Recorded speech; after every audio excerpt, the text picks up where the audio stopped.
Correctional Services. Okay, next slide. I'm actually running. I hope I win an award today. I have 2 minutes. Okay. Wow. Okay, so the next is the sentencing guideline. I'll just go through sentencing guideline. The importance of sentencing guideline is to help in the uniformity and proportionality of the criminal justice system.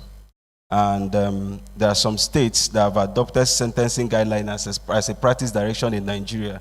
You have Lagos State, Cross River State, and the FCT. I was part of the drafters of that of Cross River State 2016 by UNODC. So I'll go straight to the strategies for implementation. So go to the next slide. Yes, keep going. You see the strategies.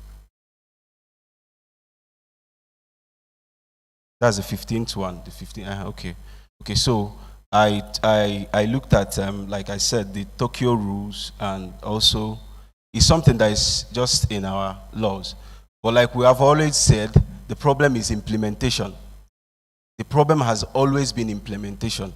So you have supervision. Supervision is one of the strategies of implementing non-custodial measures.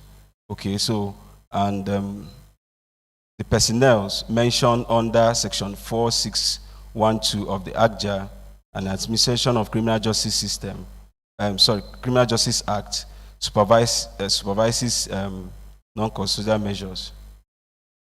So you have duration. Duration is also mentioned in the Tokyo rules. So duration of non-custodial measures shall not exceed the period established by the competent authority. One of the problems I encountered is how to define a competent authority, both by the Administration of Criminal Justice Act and the Correctional Service Act. Okay, so you have funding. Just go to the funding. That's the most important part, because someone talked about money. You put your money where your mouth is. We keep saying things, but we don't implement. And one of the problems is funding. And good thing, Section 44 of the Correctional Service Act made provision for fund. There is a fund. There's a special fund provided there. I don't know, maybe they can help us to tell us whether that fund has started functioning. I don't know. Okay, so in conclusion, we have seen that some of the things that we are looking at is we are asking for effective implementation of non-custodial measures, not just having them in our laws, but also implementing them. And also, part of the recommendation is to see how we can harmonize the ACJ Act, the provisions, with the Nigerianness of this fund. There is a special fund provided in Section 44 of the Nigerian Correctional Service Act. The effectiveness of that fund, sentencing guideline, is important. It can help the judges to make appropriate sentences that are fair and justiciable in our criminal justice system. We take a clue from Lagos State and some other states. Thank you very much. Yes, thank you.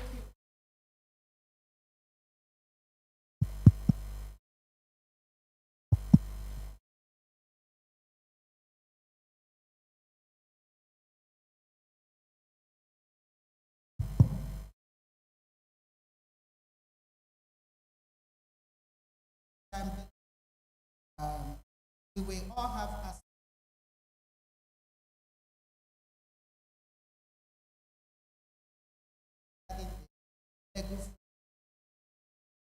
How I will choose it. The part with squat. That's that young side seriously. That is obvious detention. He talks about higher detention to be a of last resort. And that in terms of detention, the only thing that should be is safety of the community. If there is no threat, safety, there is no. Now, I give you an example by journalist. He was alleged to have raped persons. And the journalist asked him what he would do because he had intimidated his said no parents, no job, anything. That was just what needed from the country. How did he start the journey into it? He started by stealing, pilfering, not with nothing, and was just giving over, and in the process of robbery, raping women. Have you seen the effects of unnecessary incarceration? If that young man giving and attention paid to the extenuating circumstance that led to that crime, and maybe his age put into consideration, we would not have gotten to a point where additional 35 women suffered, became victims. He started by making a person a victim of losing. The value of that phone may not be up to 100,000. But what happened to 35 women after that, because of the wrong decision we took, is what we should be considering when we are having a around non-custodial measures. Now, going to the laws, actually, as at the time the National Assembly enacted the ACJ Act, what was operating was Nigerian Prison Service Act, and there was no platform. That was why, as at that time, the chief judge was given the responsibility to appoint probation officers. But when you take it cool, if a chief judge or a judge in a particular court should give non-custodial sentence to someone and is the one to appoint his own officer to supervise, assuming that person defaults, to which court will the person? So that is why a different body entirely should be handling the management, the supervision of offenders in the community. And that is what the Nigerian Correctional Service Act has done. And it's good enough that both the ACJ Act and the Nigerian Correctional Act are both legislations national assembly. So the intent of the legislature is very clear. And good enough, Section 4, Sub 1C of the Nigerian Correctional Service Act, there was a connection made between the ACJ Act and the NCOS Act in terms of implementation of non-custodial. Because that Section 4 speaks to the functions and duties of the Controller General. And that Sub 1C says the Controller General of Corrections shall administer non-custodial measures as provided in the Administration of Criminal Justice Act. And if you check the Part B of this act, it did not go into details as to what circumstances warrant giving non-custodial measures, because that has already been act. And what we need to watch again is that the act specifically, and that is what calls all of us, it understands the fact that non-custodial measures can never be implemented by the courts, by the police, by the correctional services. It must be owned by the people because it is about community corrections. So it specifically in 8 sub 6 talks about the Deputy Controller of Corrections in the state working with everyone, corporate bodies, NGOs, CSOs, and making a report on everything, every aspect of this work that is being done. And what Poly did service is to bring in all these stakeholders, tell them the faith-based organizations. We brought in the traditional leaders, the religious leaders. Because what? If you check the ACJ, it made a provision for guarantor. And we think that that could undermine the of non-custodial. Because having guarantor that will be paying 100,000 naira in the, if the person sentenced does not come to perform his service, is as good as what we are experiencing with bail. There you get sureties, and the very poor in the society don't get surety. Many people are in custody, already granted bail, but they are still there because they are not able to fulfill the conditions of the bail. So that is where the traditional and religious leaders come in. You cannot do this because you can actually hand over somebody, your supervisee, to the town head, his religious leader, and say he's required to report at the village square to do so, and to get the community to buy into this. Community services, they see this person that have offended them doing something in the paying back the community, unpaid labor that is equally beneficial. So what everybody asking, especially I think much of the judiciary, once you start with everybody PA, and Nigerians are, because we equally know the cases of that are maybe with a little balance in society, as long as the of justice.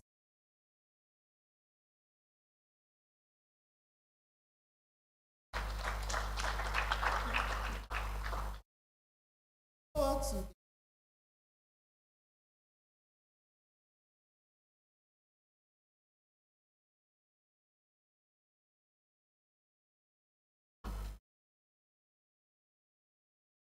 so this is time, and this is tell you that he was very, very to all the work we have done around non-control measures. Nigeria did not just take it; they had to pay other institutions, like they had somebody from we have Island advocates had to come in from Kenya to give the African perspective. So part of the processes of the material. So it will be a great pleasure to hear about practical perspectives.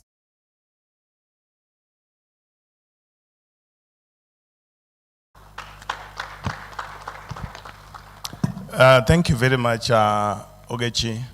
By the way, now our names are near similar.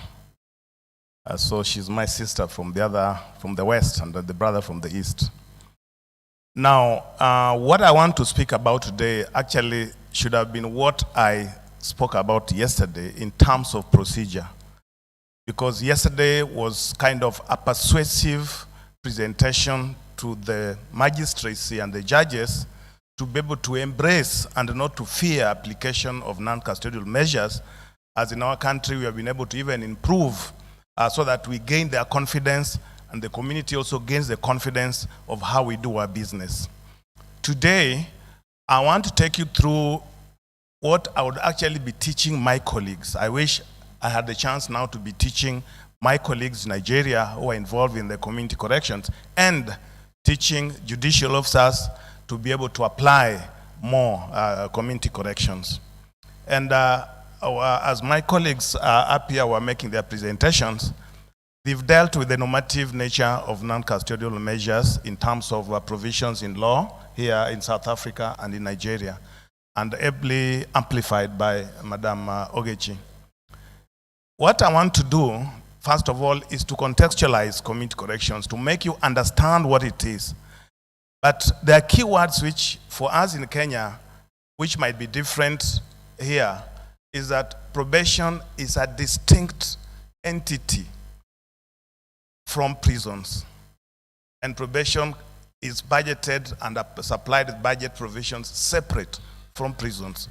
We don't compete for resources in that nature. Although we are still under the same leadership, but Treasury gives us our own vote for our own provision. So the Commissioner General of Prisons is not the one to provide for us because, like I said yesterday, we have two objectives. We have a correctional objective and we have a judicial objective. So there's no way that they'll be able to cover both functions of probation. To start with, I would say that, of course, even the beginning of probation in the whole world was because of two reasons. Lack of confidence in the correction system. John Augustus, who started probation, saw people walking in the court every day and he asked, why are these people going in every day? By the way, Ogechi, I realized that they saved me some 2 minutes, so I hope those 2 minutes will come to me. And the population in England, and I want to make reference to England so much because all these probation systems we have in Africa, and when I say probation, please read community corrections, was because of population in the colonies of Britain at that particular time. So increase in population is one major issue. The emergence of serious crime, and of course the need to increase positive completion rates of community sanctions.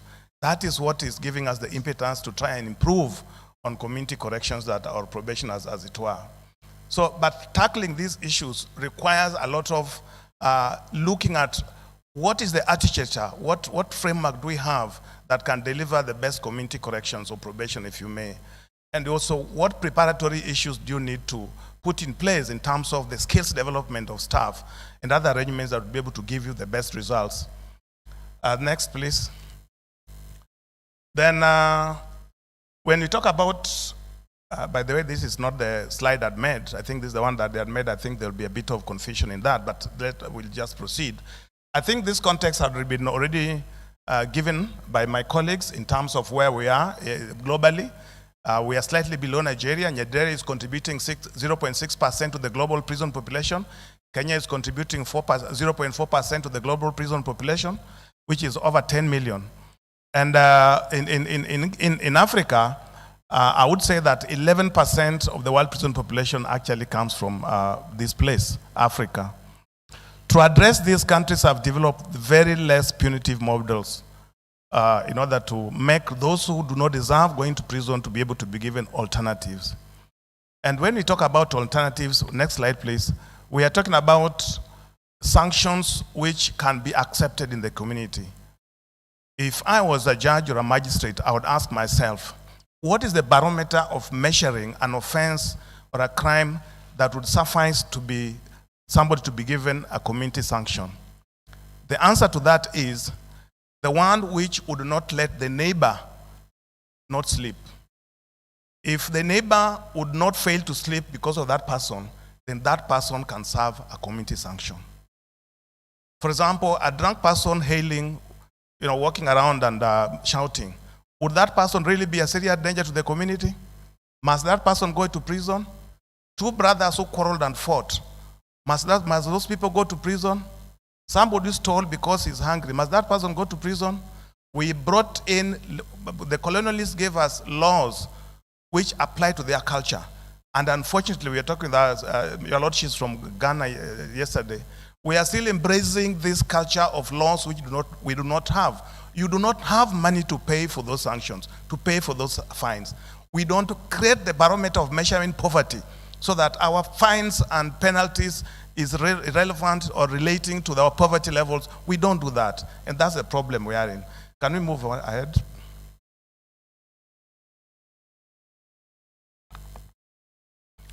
I gave those illustrations just to tell you that in 2020, we had very few figures being placed on community sanctions compared to other years. Why? Because of the pandemic. Police were not arresting these people. So if people were living together harmoniously in the community and not so many went to prison, then why should we continue incarcerating them? Because you see the figures in 2019 and in 2021, they moved quite ahead. And again, the other thing I wanted to illustrate, probation or community service is not for low-lying fruits. Look at the offenses.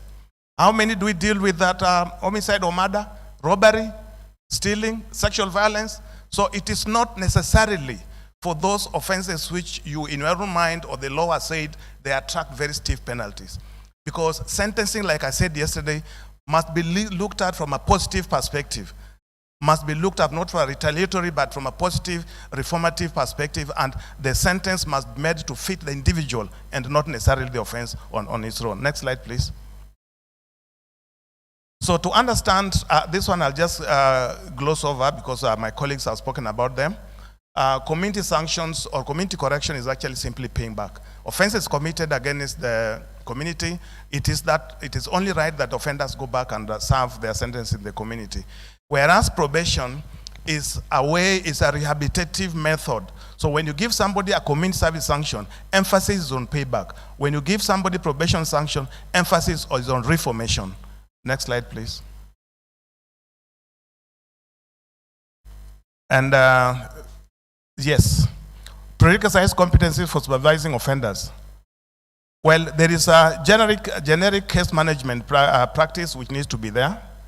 You must have writing skills, guidance and counseling skills, social casework skills, problem-solving techniques, social modeling, crisis intervention, and the motivational intervening skills. So you can see, community sanctions is not about people being hardened like it is in prisons to go and work in the farms. It's about tailor-making your approaches, it's tailor-making your programs to be able to address the criminogenic needs of that person, the drivers to that person's committing criminality. That should make you be able to understand that it is important that when you are choosing people, officers to work in non-custodial measures, those people must have a very good foundation of reading, social sciences, psychology, criminology, social work. It is not about the person, it's about the ability of that person to use their skills to be able to change the character that is brought under his charge. So the first thing, it has been shaped by training. We have done a lot of training in Kenya. Initial training during the colonial times was, we got people from UK to come and train us. Over the years, that has changed. University train. After they have trained probation, we go and select, together with the Public Service Commission, the people we want to serve to be able to be employed in probation. All of them are graduates in those fields which I've mentioned. Then we go through a training, a practical training and practicum, and then on-the-job training. So that period would be able to be sufficient enough to be able to have that officer to work as a probation officer and to be guided by other officers in the field. Next slide, please. The most important aspect of supervising offenders in the community is to be able to pick out the issues that you're supposed to address while that person is under your charge. And you do that through assessment and what you call supervision planning. And supervision planning for us, we have gone a notch higher to be able to use the tools I mentioned yesterday, some of which are also there, which gives you more precise and accurate identification of those areas that needs targeting, that you need to target. If somebody had committed 10 crimes before, there is nothing you can do about the past. But there's a lot more you can do with things that are changeable. It is the concentration share, therefore, should be on the things that are changeable, what we call the dynamic risk factors or criminogenic needs. So tool ABC and the others, and of course even if you don't use those scientific tools, you may use the SWOT method, will be able to give you the salient areas that you're able to identify and work on. And therefore, that would mean that you'll not be throwing punches in the dark, but rather you'll be identifying the specific drivers, address them, and some of them are psychological, some of them are social, and therefore you'll be able to be more practical in terms of dealing with them. Next slide, please. I want to go to the challenges, and the challenges, I want to just broadly talk about them. There are challenges, what we call the demand side. the supply side, that's the one that we give. A lot has been spoken here about challenges related to resources. I would not want to concentrate on that. But I want to talk about challenges in terms of competencies, building the competency as confidence the judicial officers need to gain. You do that by doing the right thing, no corruption. The language of corruption is too common in Africa, I may say so. There's no way community corrections can survive if there's corruption and if there's disharmony in terms of the way the organs in the criminal justice system operate. Sometimes we equate rehabilitation to supervision. Supervision is not rehabilitation until you address those criminogenic needs that I'm talking about. The issues about the matrix, what constitutes rehabilitation and what constitutes supervision is critical, and that challenge can only be addressed if you have well-trained officers. The well-trained officers will be able to give you that, but we have a fewer well-trained officers compared to the numbers that we are currently having. We have, for example, employed about 1,000 officers in the recent past 5 years. Training those people, nurturing them to become probation officers is a really big task. We have a problem of a reliance on one form of intervention, that is counseling. Counseling is overemphasized, even where we do not need counseling. It's not the panacea of every problem we have with offenders. We have got other techniques that need to be used and other programs, especially offense-oriented programs that address criminality related to the offense that you've committed. We're yet to go there, but that's where we are going, especially those dealing with gender-based violence and of course, those related to aggression management. Limited offender empowerment equipment. People are trained in prison. They come outside for supervision. So what? This person went in for sexual violence. He's come out with a degree in carpentry. What has carpentry got to do with sexual violence? A big challenge that you're having. When he comes out, you have no tool to give him. He can't establish in place. He wants to eat. We go back to the same problem. Next slide, please. In conclusion, I must say that supervision offenders in the community remain the most viable alternative. And I'm really afraid when I hear that in Africa, it's only Kenya that stands out like the only country with an elaborate, structured supervision mechanisms in the community. What are we doing in Africa? It is shame that we are only thinking about incarceration, which was not in the first instance an African culture. We must think of expanding the space, being able to employ more officers to be able to manage community corrections. Probation orders and community service orders, and of course including parole, will provide the platform for community corrections. Don't talk about suspended sentence. To me, those are not community corrections because you can do it without officers. Talk about probation. Talk about parole, talk about community service. Those are the supervised sanctions that we need to talk about in our legislation. And of course, it is ideal for democratic societies such as that these sanctions are hard to implement. In non-democratic societies, you cannot have probation. And I must say without fear that this has been the biggest problem we have had in Africa. We have had trouble in our management of public affairs. Non-democratic societies have no business with probation. They'll deal with you otherwise. And I think that's why we have had very few countries employing or implementing community sanctions. South Africa had a lot of trouble before. They could not think about probation for Africans. And therefore, for us now, right now, they are creating a more ample space for community corrections. And now we're becoming more democratic. Why don't we embrace more non-custodial, supervised non-custodial measures? And I take this that Your Lordship from Ghana. From here, go and put your colleagues down and ask yourself, Uganda, Kenya, Zimbabwe, Namibia, South Africa are doing it. How about Ghana? Because I don't think Ghana has moved into this direction yet to the extent possible. I gave you illustration of when your previous Commissioner General of Prisons in Ghana told me, how can you convict somebody and still think about leaving that person go out to the community? Never, not in Ghana. This time, I think it is possible and it can be done. Thank you so much.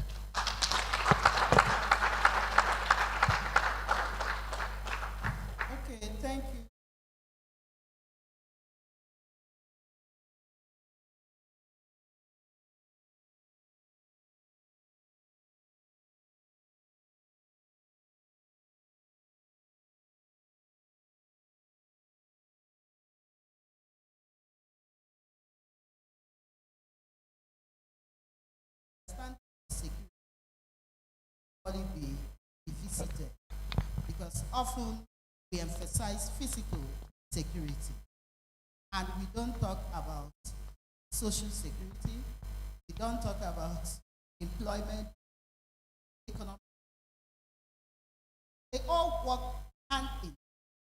There is no way you'll be expecting a secured society without crime when people are struggling with health services, struggling with education. As long as we remain at that level, and we are not making that level of our socio-economic rights, making them important, we will still be struggling. That is, and I thank you again. Issues raised about. We cannot condemn every criminal. In fact, we all go down if we don't find ways of rehabilitation. There's something the director of Prawa always says, that once you put somebody in, one day once you get to that date, whether the person is reformed or not, whether the person is rehabilitated or not, he is coming back. And are you considering what this coming back will be like? Will it be like the young man that raped 35 women in the course of armed robbery? So why can't we choose the other part? And the other part requires funding. And when we make our laws, we equally consider how we implement these laws. How practical. Who are we asking to?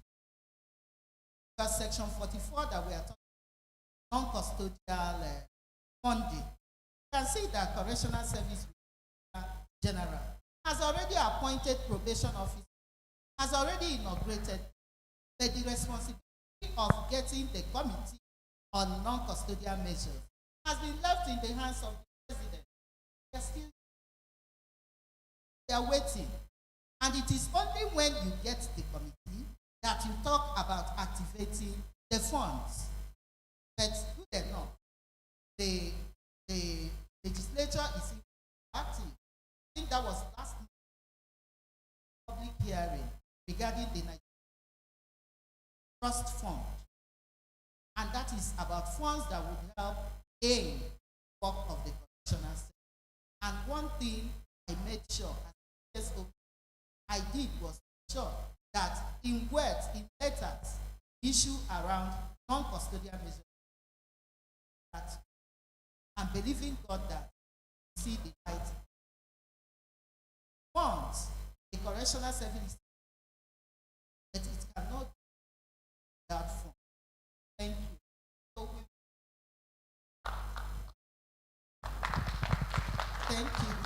thank you. I just wanted to call for for our three wonderful presenters.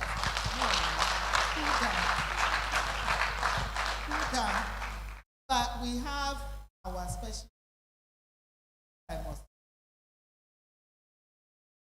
That is called the. So I want us to please. You remember your primary. You remember. So that is the kind of clap we are. Wonderful.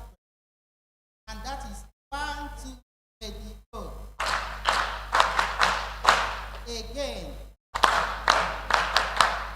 And the last time. Wait for us to take this. So thank you so much. And we are now open to, at least we have time. All right? So I know you have so many questions. And I believe there may be some people among the participants that may equally have. But let us make it brief. Go straight to it. And we are having people from this and 3 people. And please, take the first 3.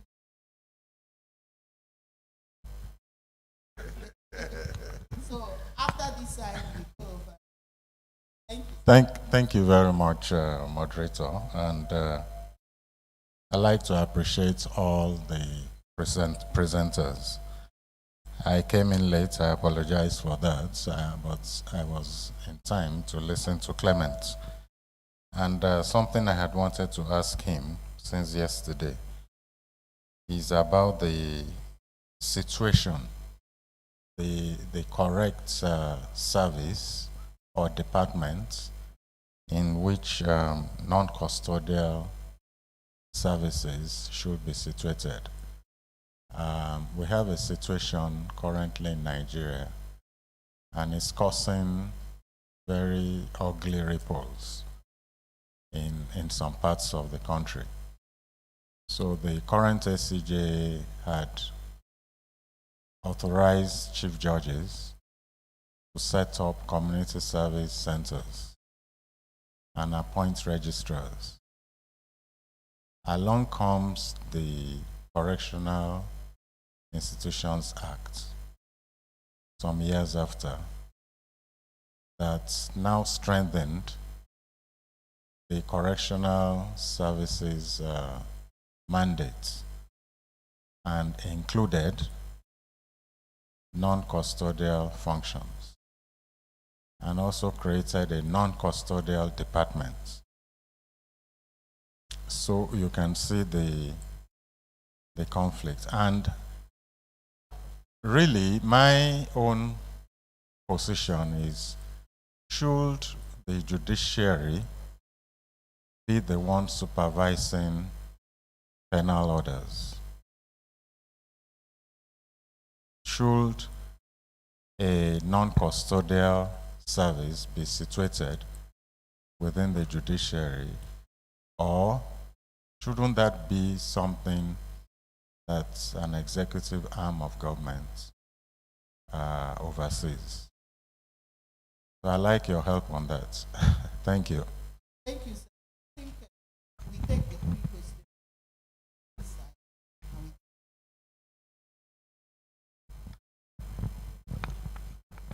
Thank you, moderator. I'm Advocate Jean Bosco Mtangana from Rwanda. Mine is not a question. I just want to recommend to all the speakers and the subject matter that has been discussed.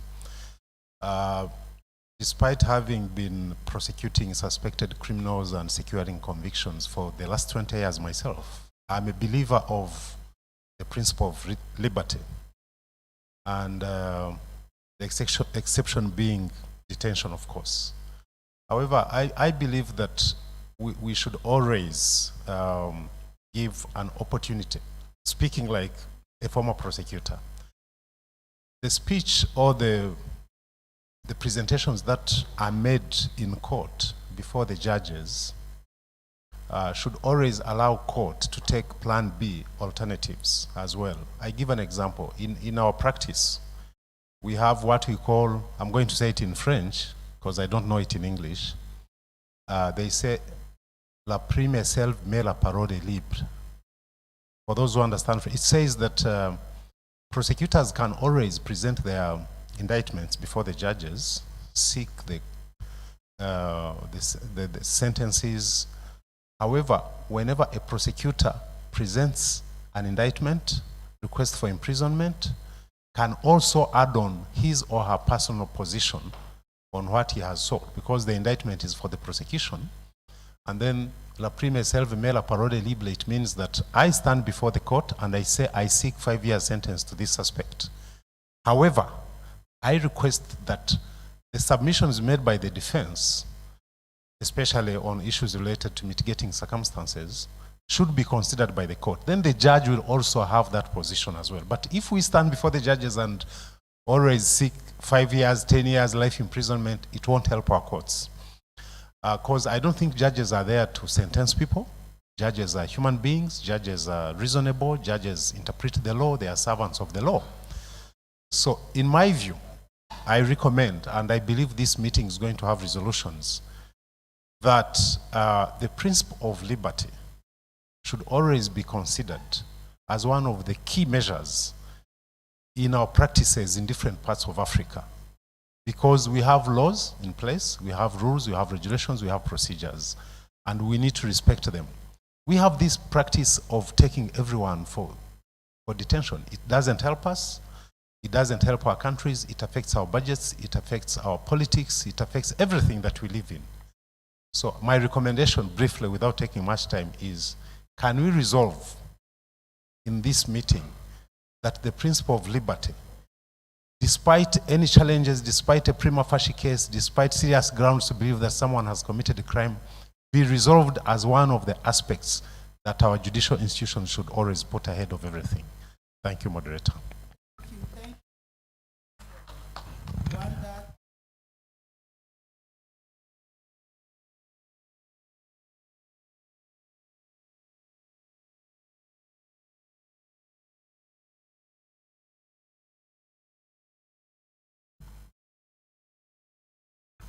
Thank you, Ma. My question is directed to the Kenya and South Africa legal regime in respect of low custodian sentencing. So my question is there provisions in respect of whether a person that serve a no custodian sentencing is record of criminal liability, is there any provision for being expunged after completing his no custodian sentencing? Because I know under the South African Child Justice Act or Child Justice Act, especially Section 87, that after 10 years of a child being after completing his sentencing, 10 years after, his record of criminal responsibility always being expunged from the record of the Repository of the South Africa. So I don't know whether it's still also applicable for other low custodian sentencing, whether there's expunge of criminal responsibility, criminal liability of yes. So the secondly is that I want to use this medium to appeal to we here, especially Nigerians, that we need to look at section 460 sub 3 of ACJA, because that section gives a caveat that any punishment, any offense that is more than 3 years and above, should not be given non-custodian sentence. We have to look at that very critically or holistically. Thank you.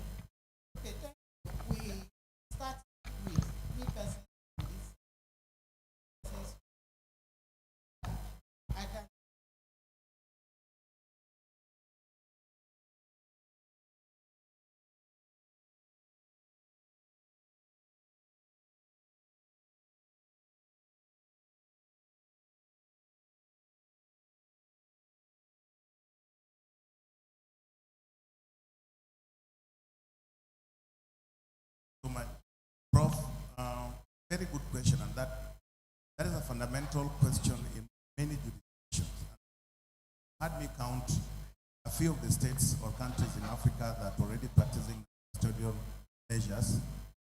And if you may know, those who came later in terms of non-custodial measures in Southern Africa were courtesy of Penal Reform International. Therefore, the architecture, the legal architectures are more or less the same. But it was consultative. And because of failures of the previous colonial non-custodial measures, so the courts lost confidence.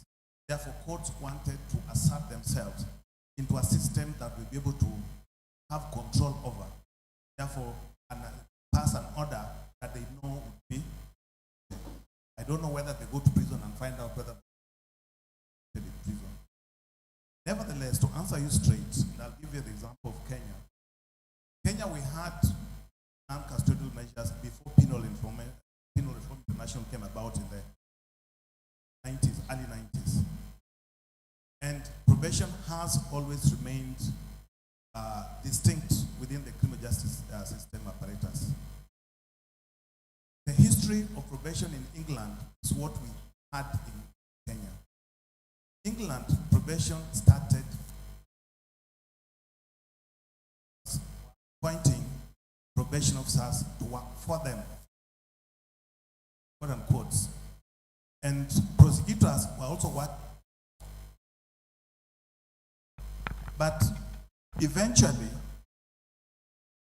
this changed after now being realized that, because even then, judicial officers were also administrators in the colonial governments, so that you found in many African countries, a commissioner, a regional commissioner somewhere would also act as a judge as a magistrate in those instances. So probation became on its own when it was realized that it can stand on its own. It doesn't need judicial officers to be presiding over them. In our law, we have two distinct laws other than the criminal procedure laws. We have the Probation of Offenders Act, which is the main law that governs those who are given probation orders. Probation orders being distinct on its own. And then we have another law, the Community Service Orders Act, which is specifically for community service. In both legislations, there are roles of the court in there. And those laws are actually judicial in nature because they are procedural and they have a lot of work for the court in there. However, in terms of the implementation, it is the probation officers who have the responsibility. So the court only does oversight, and oversight is through working on the breaches when an offender breaches. Oversight is through committees which are set up, so they only come twice a year, sit or as may demand may require, sit and listen to how the progress the probation officers are making with these people, any challenges, and making recommendations to the executive. Probation in our systems, community service in our systems are functions of the executive.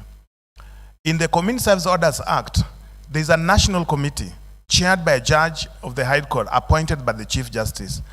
They are making policies related to the execution of community service orders.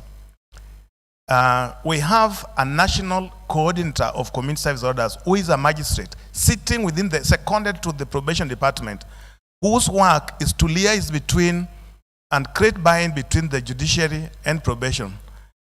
And he was given a title as being the Chief Community Service Officer. However, his role is only in terms of coordination and taking in the outcomes of this program, and not directly saying that they are above probation officers. The resources come from the executive, the State Department for Corrections. So in a nutshell, the judiciary only exercises oversight using committees which have been established, but they did not implement, because that will be against the principle of separation of powers. The Probation Offenders Act also has an organ from the station up to the national level where government officials and the Chief Justice sit to look into implementation of probation orders. So the simple answer is separation of powers. Let the judiciary do their work, which is to adjudicate. Let the executive do their work, which is to implement. And let the legislature legislate the laws. And the other question was about, I think it was a comment coming from Jean Bosco. I think this is very clear. By the way, the principle of freedom and liberty, those are fundamental freedoms. And even if you take somebody to prison, those are the only two that you can take away. But we know that these square places take away so many other rights when one is taken in there. So consideration should be made. And in our instance, how do magistrates or judges decide when a case is to be given probation? It's through those mitigations. They look at capability and mitigating factors. If their mitigating factors are there, then they confirm those mitigating factors using probation officers who write pre-sentence reports and make specific recommendations, whether it will be custodial or whether it will be non-custodial. So the discretion that they normally have give them that room to do so. So I agree with you that we must consider freedom as a fundamental issue before deciding on whether somebody goes in or not. Record of criminal responsibility or criminal liability. Yes, for children, of course, it's absolutely out, even before we made our new Children's Act. But for adults, it's a different case, and it's a war. Employers say, we have to employ those whom we want, and we have those records, we want them. But I'll tell you that we have a very good clause, two clauses in the Probation Offenders Act which really assist us. Number one, I said yesterday that probation is not a sentence. It's community service that is a sentence. Probation is not a punishment. It's an order. And like I said yesterday, Section 216 of the Criminal Procedure Code of Kenya gives the court the power to call for evidence before it makes a sentence or makes an order. So that gives you, that separates what a sentence is and what order the court can give. And I also said that the Probation Offenders Act under Section 4 gives the court power to place somebody on probation without proceeding to conviction or after conviction. So again, you see there's a leeway. You cannot keep records on somebody who was not convicted. You only keep records for somebody who was convicted. Section 9 of the Probation Offenders Act in Kenya, for any enactment, the records for which that person was placed on probation should not be considered. In the olden days, if somebody was placed on probation and I would write that person a letter to go and get a job, I would not say that that person was convicted. I would not say whether that person, because of that enactment, it says they should not be discriminated at all in any enactment. So they cannot be discriminated on the strength, on the basis that they were convicted. That is Section 9 of the Probation Offenders Act in Kenya.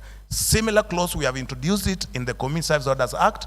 So even in the Community Service Orders Act, whereas Community Service Orders Act allows somebody to be placed on community service severally, that clause, while you are serving community service orders or while you are serving probation orders, you are not supposed to be discriminated in any way on account of that offense you committed, unless you breach and a subsequent sentence is given on that account. But on the whole, in terms of all offenders, it's a big challenge. And right now, the only law that, I could call it a precedent because the High Court made a ruling and said, it is not the business of the individual seeking employment to go and ask for the certificate of good conduct, as we call it there. It is the business of the employer to go and look for that because it's expensive. So it costs Kenya about $10. So $10 to go and look for a certificate, a job that you'll never get, is costly for somebody who has no job. So the court has made that if you want to employ somebody, the person you've taken in, it is your business to go and look for those records and decide whether you'll take him in or not. I normally give a very bad example that Africans, we normally do, I think human beings. If you have two people coming to look for a landscaping job in your premise, one comes with a certificate from University of Lagos, and another comes without a certificate. But the one who comes from the University of Lagos, the certificate in landscaping, tells you, I was trained in this area. The other one with that certificate comes and tells you, I don't have a certificate, but that stadium, it is me, or that state house, we worked in the state house, and that lawn, it is me who did it with my colleagues. That building, or that house, that home, it is me who did it. Then where did you get the experience? I got it when I was in prison. We used to work at the state house. We used to work in those stadiums. Now, whom are you likely to employ? That's the irony. Thank you. Thank you, Clement, for that last. But that goes to say that implementation, whether it will be effective or not, will be dependent on us as a people. What is our attitude to this? And what he said about the laws giving room for somebody not to go through the entire trial before the court can make an order is equally in our own ACJ Act. Yes. Okay. Sorry, there's an issue which came about that your law, section 4C, which talks about offenses for which 3 years and above cannot be placed on non-custodial measures. In their laws, probation orders, anybody, like you saw there, of any offense can be placed unless it's a capital offense. And in other words, unless you're going to be hanged. That's point number one. In the Community Service Orders Act, it states an offense that attracts up to 3 years, or an offense that would attract more than 3 years, but at the time of sentencing, the judge or the court considers placing that person, imprisoning that person for less than 3 years. Let me give an example. Housebreaking attracts more than 5 years. At the time of sentence, the court decides, because of the mitigating circumstances, because of the time he has spent in pretrial detention, I will give this person 3 years. Already, that case has come within the threshold of community service, and straight away that person can be given community service. That's in the sentencing guidelines. Okay, thank you. So that speaks to the importance of sentencing guidelines, and I know that FCT has such a guideline presently regarding an aspect of non-custodial measures. So the point about us getting to the point of what do we do regarding those that have been convicted and given non-custodial measures, that issue came up again, I think, during the COVID-19 pandemic, because in South Africa also, they started a litigation, or we are making plans to ensure that the criminal records of everyone, because of the circumstances under which COVID came, to ensure that they don't maintain such criminal records. Maybe I have not followed up to know whether they succeeded with the courts. And here too, that can be equally applied. And the beautiful thing that was said, the only way I took the intervention from Rwanda is the point that the prosecution itself should be speaking to the importance of liberty, because often it is seen that it is the prosecution that always challenge anything that concerns keeping an offender in the community, and having them on the table pushing for non-custodial when it is necessary is a very, very important factor. Thank you. So we go over to the other. Okay.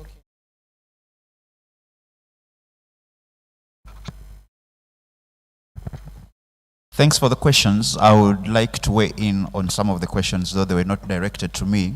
There's a question that was asked by Prof. In which department should instances of non-custodial sentences be placed? Should it be in justice? Should it be in correctional services? Because we see that in some laws, like for South Africa, we see that the minister, the commissioner, have the powers to convert. I think it's more about whether are we doing it reactionary? Is it a reactional approach to placing them in specific department or not? The example I gave about parole, where a person was released on medical parole because the law provided that if the person expects to die within 5 years, he can get medical parole. This person got medical parole, but we are still counting. It's coming to 15 years. The person has refused to die. So the reactionary part was to convert the department, the Ministry of Justice, which is the Department of Justice, and the Department of Correctional Services, to make one department, such that the minister would have a hand in determining. There are jurisdictions that have very good systems that we would learn from. I know when I was still in Uganda, they had the justice, law and order sector, which would bring together all players in the justice system. So some of these conversations would take place there. So if it's reactive, that's a conversation worth having. If it's non-reactive, then let's test the process and see how far it goes. I liked the comment from my brother, the attorney from Rwanda. There is actually normative guidance from the African Commission where they passed guidelines on principles to the right to a fair trial and legal assistance in Africa, where they require the prosecutor, if he knows that specific evidence, especially if it has been obtained through human rights violations, might lead to a conviction but was obtained through human rights violations, the prosecutor should not present that evidence. So the preventive aspect starts with the prosecutor in his chambers, even when he or she is looking at the docket. The challenge usually when a prosecutor is trying to engage that narrative that this person should not be sentenced, this person should be given community service, it might be mistaken to be existence of corruption, which could not be actual, but it can be perceived. And corruption, whether it's actual or perceived, there are consequences. The question that was asked about expungement of criminal records, it's still 10 years. If it was not imprisonment that was given. If it's imprisonment, then it might be 10 years after the position of imprisonment.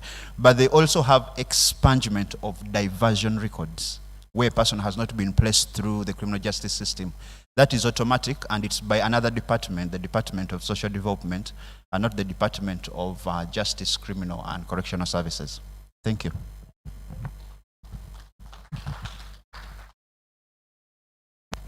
Okay, thank you very much. We are moving. We have less than 15 minutes.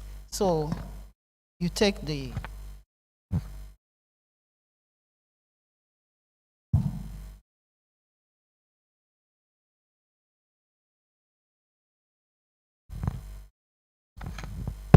Thank you. My name is Dennis Bikesha from Rwanda, and I need to ask Clement. Usually, what we know about going to prison is that it's a sentence that may deter people from recidivism. And that is usually used by many people that is why people should go and test their life in prisons, so that they should not repeat the wrong acts they have committed. My question is whether he can tell us the level of, if they do that kind of research, the level of recidivism that is in the kind of people that have undergone non-custodial approaches. Thank you.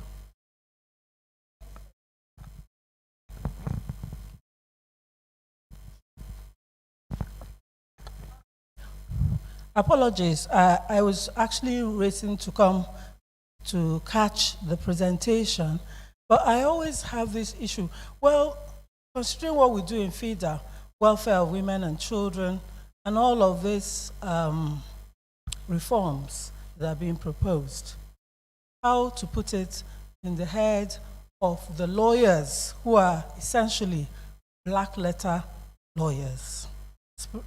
They're looking at the words of the law, whereas we know that in matters concerning children and women, because of the history, long years of oppression that has come, you have to bring sentiment and intuition.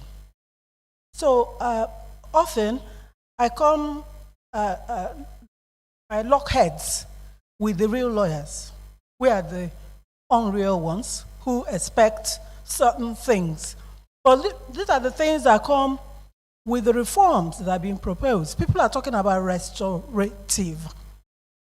In another training we're planning, I foresaw a situation where conferees will sit at tables and actually practice on either live cases or moot cases on what skills are necessary to achieve what. So I suppose I'm making this comment backwards, reflective of what I said to Pearl Bostel Homes, because my mind froze. The experience in Bostel Homes in Nigeria, for instance, is multiple child abuse, degradation, defilement, whatnot. Remember the case in Kuje where a blind children's home, children were coming up with illnesses because they couldn't communicate. So please, I freeze at the idea of ever having young girls in any sort of homes, because we still have a military mentality that the basis anybody who is said to have committed a crime.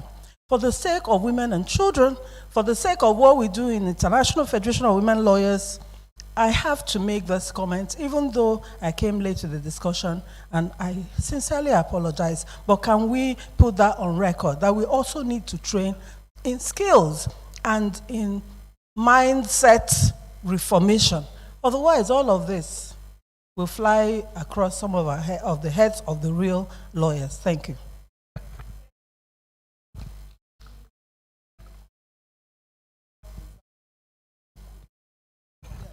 Thank you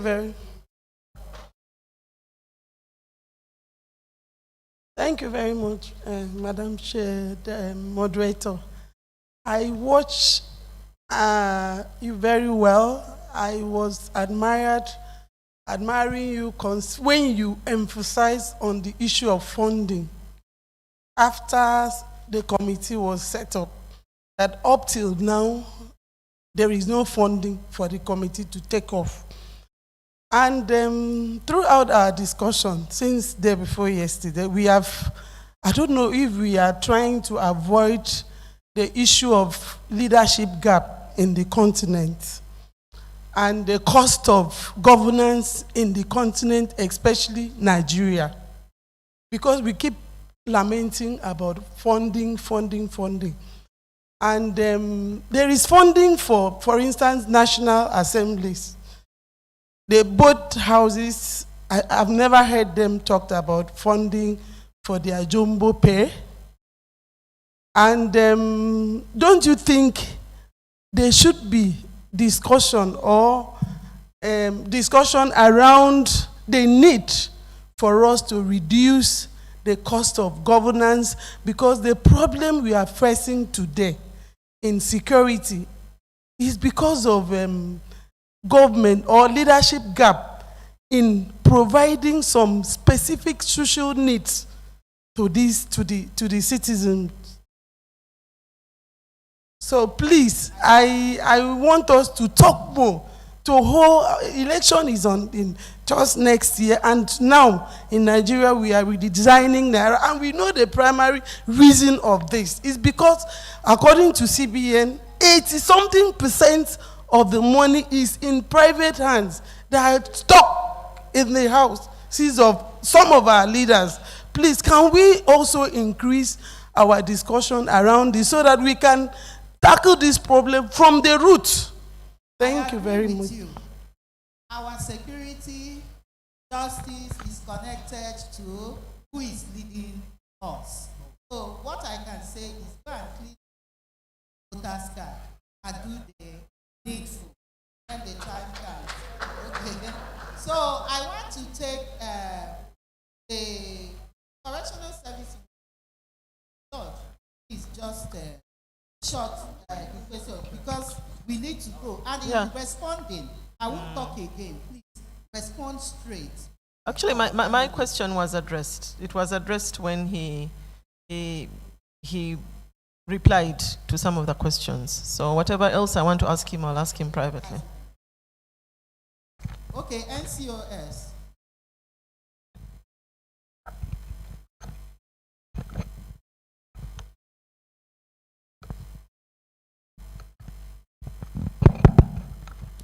Good morning, all.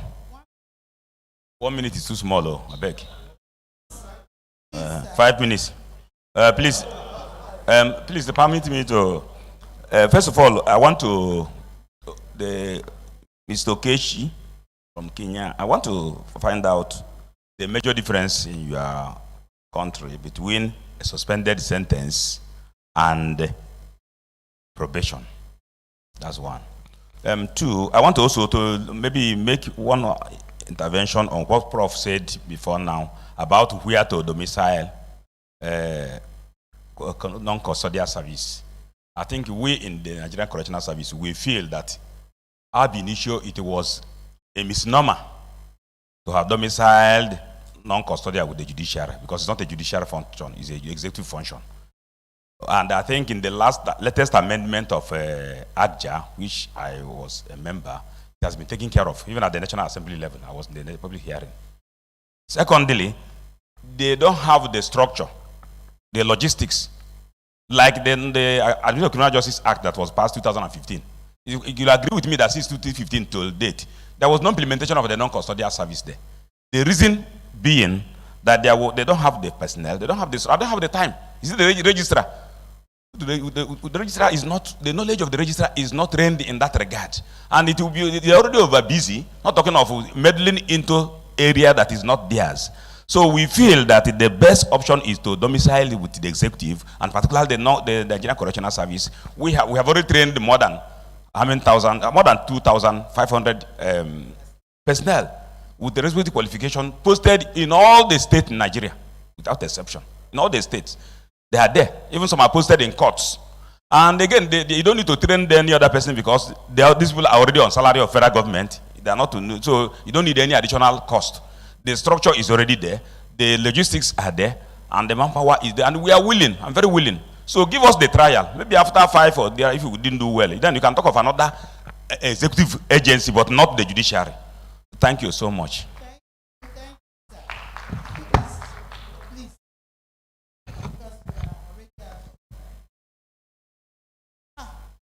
National Human Rights Commission. Please, just half a minute.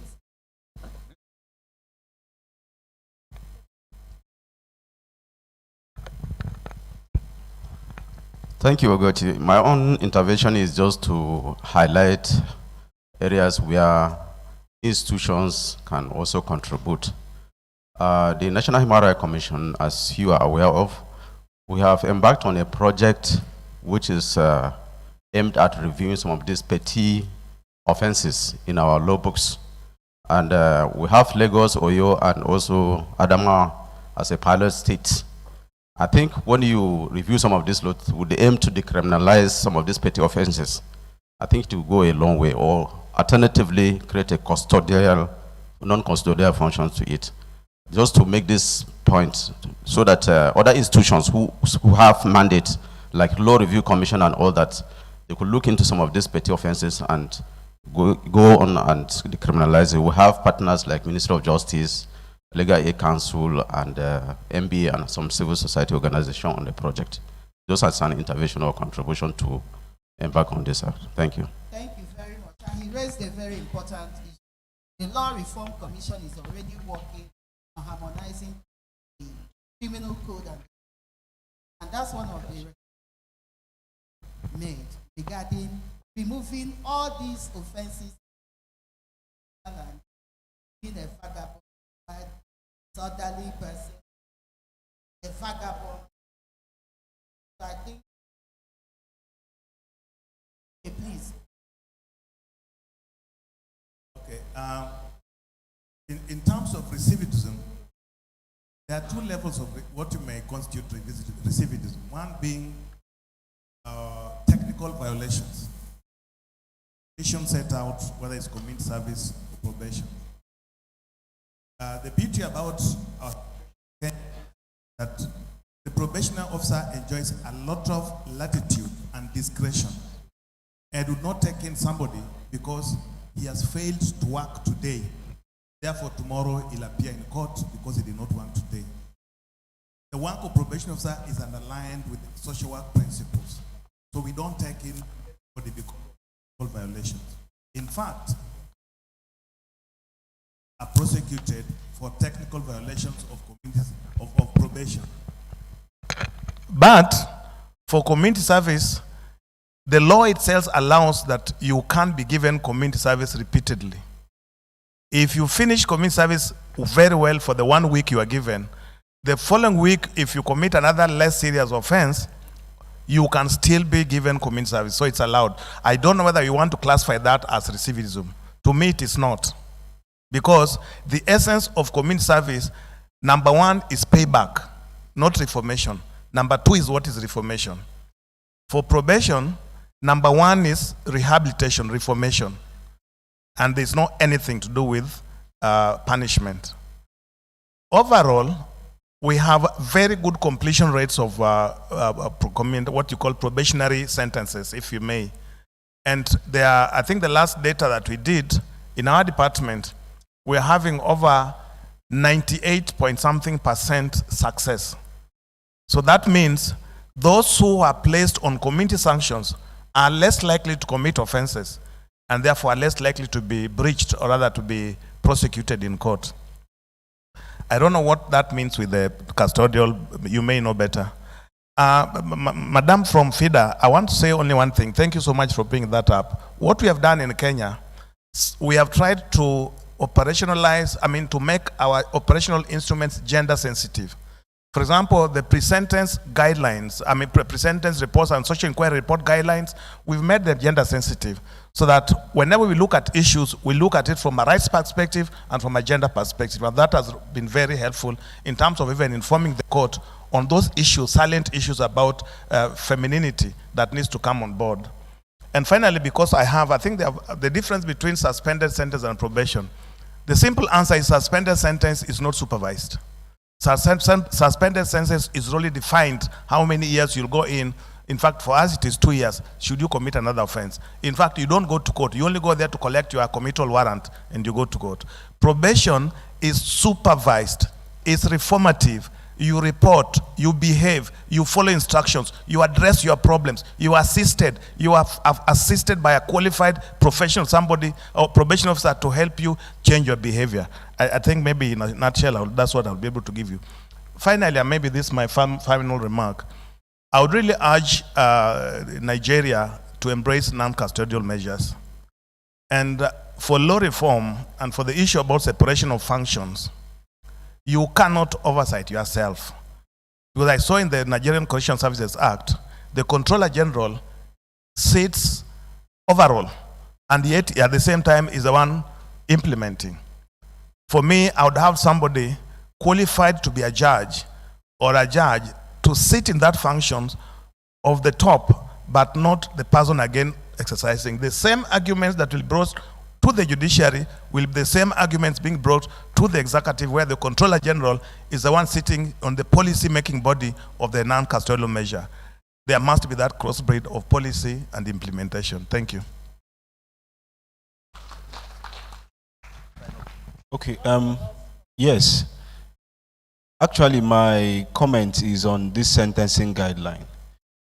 I think a lot of things have been said concerning how sentences should be carried out. I think looking at that sentencing guideline is actually an innovation that should be embraced by almost all the, in fact, all the states in Nigeria. We've seen Lagos State, we've seen some other states looking at what they have done, especially FCT. The sentencing guideline in FCT is beautiful. You look at that practice direction, the provisions, they are beautiful. So the court should impose non-custodial sentences where the offenses are categorized under low culpability and limited harm offenses. So that way it can help the judges to sentence somebody to non-custodial measures. Thank you.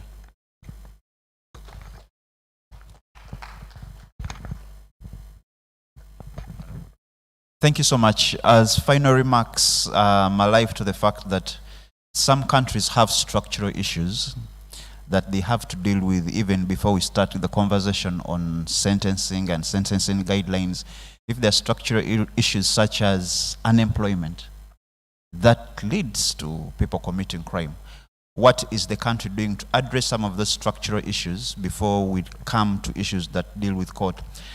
If there is anything that I've taken from this August House is that supervision of offenders in the community remains the viable alternative to imprisonment. And let's use this as a learning curve to draw on insights from one another. I believe that the use of non-custodial sentences should be a deliberate measure. We cannot always just speak about it and go out and come back the following year, and we are having a reflection on what we spoke about the previous year. There are a lot of questions on funding, but I think at times the problem is not funding, but prioritization. If there was no funding and there was an election, believe me, there would be funding once the question of election comes up. But when it's something else, at times that funding is not there. So I think a prioritization of what we need as a community, not only at the apex, but through the vertical and horizontal levels is key. Thank you very much.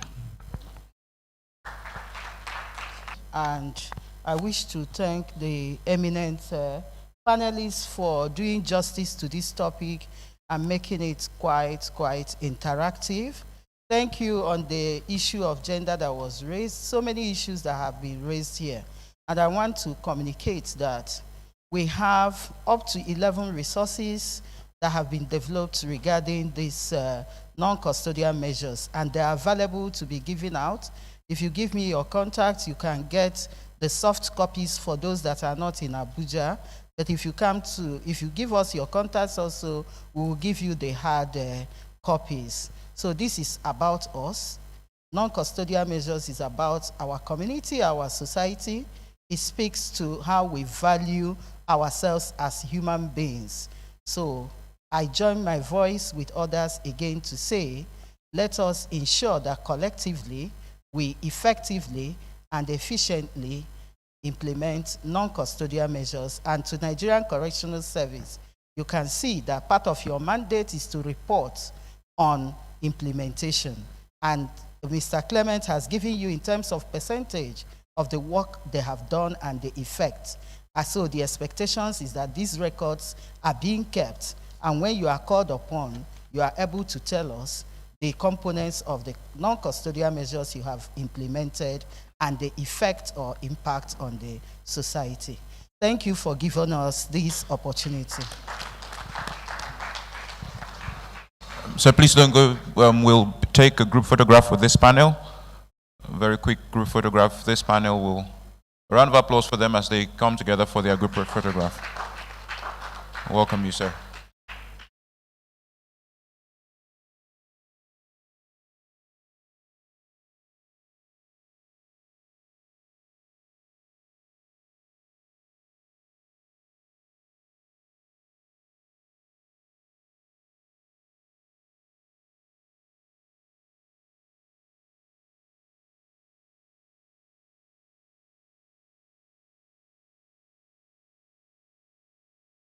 Thank you very much. A round of applause for them as they make their way to their seats.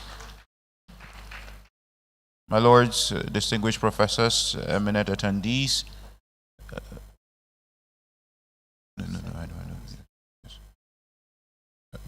Ladies and gentlemen, we have come to the time where we have a break for tea.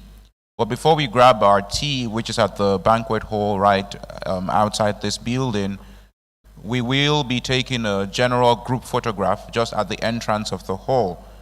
So when we break for tea right at this moment, our recommendation, what we are saying really is to go to the front of the banquet hall for our group photograph before we then proceed for tea. Unfortunately, that item was omitted in the agenda, but that is what we're proceeding for at the moment. And we return by 11:30 to begin the 5th working session. Thank you very much, and this is good morning from the organizers. Let's proceed for the group photograph.